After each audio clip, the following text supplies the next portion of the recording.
Hi guys, magandang araw sa inyo. So ngayon guys, turuan ko kayo kung paano guys mag-register dito sa application. So dito guys, as you can see, pwede tayo guys mag-register ng mobile or ng email. So fill upan nyo lang guys yung mga details dyan. Tapos click nyo na guys yung register. But make sure lang syempre meron kayong access sa email at mobile nyo na gagamitin dito. Tapos guys, once na meron na kayo guys account, pwede na kayo guys mag-login using your phone number, email, or Telegram. So dahil phone number yung ginamit natin, ayan guys yung ilalagin natin dito. So lagay nyo lang guys dito, mobile number and password nyo. So dito guys, once na makapag-login na kayo guys dito, ito guys yung makikita nyo, no? So ayan, pwede na kayo guys agad dyan maglaro. But then again, kailangan pindutin muna natin yung plus button sa taas para at least ay magkaroon tayo guys ng credit. So pwede kayo guys gumamit ng GCash or ng Maya. So, merong minimum 50, merong minimum 100. And sa Maya, 100 lang. So, pili na lang po kayo dyan guys, no? So, dito guys, for example, pili tayo guys dito sa P2P Auto. So, dito, for example, lagay tayo ng 100, then account number, so last 4 digit lang, then click nyo lang guys yung submit.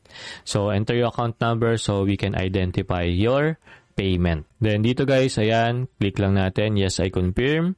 Tapos, ito na guys yung screenshot natin. Tapos, punta tayo guys dito sa ating GCash. QR code lang tayo. Upload QR. Yung in-screenshot natin kanina guys, ayun din yung ilalagay natin. Tapos, next lang natin. Then, yes lang natin. Then, send. Then, okay na. Then, tignan natin guys dito sa ating application. So, okay na yan guys, no? So, X na natin yan and hintayin na lang natin. So, pag di pa dumadating, refresh nyo na lamang po. Then, dito guys, makikita nyo, 100. So, processing na. So, kailangan natin dito maghintay na lamang po. Tapos, refresh lang natin yung ating browser. Dito guys, marami silang games. So, kayo na guys yung bahalang pumili dyan ng games. And dito guys, sa more, meron tayo guys dito mga settings din na pwede nyo guys makita. No? So, sa withdrawals naman, pwede kayo guys dito pumili ng withdrawal. So, dito guys, ayan yung pwede nyo rin pagpilian. No? Pero pag mag-withdraw kayo guys, pindutin nyo yung credit sa baba. Tapos, pwede kayo guys pumili dyan kung add or withdraw. So, ayun na guys, pumasok na yung 100 natin. Tapos, ngayon, pwede na tayo guys maglaro dito. So, ayun lang at maraming salamat po.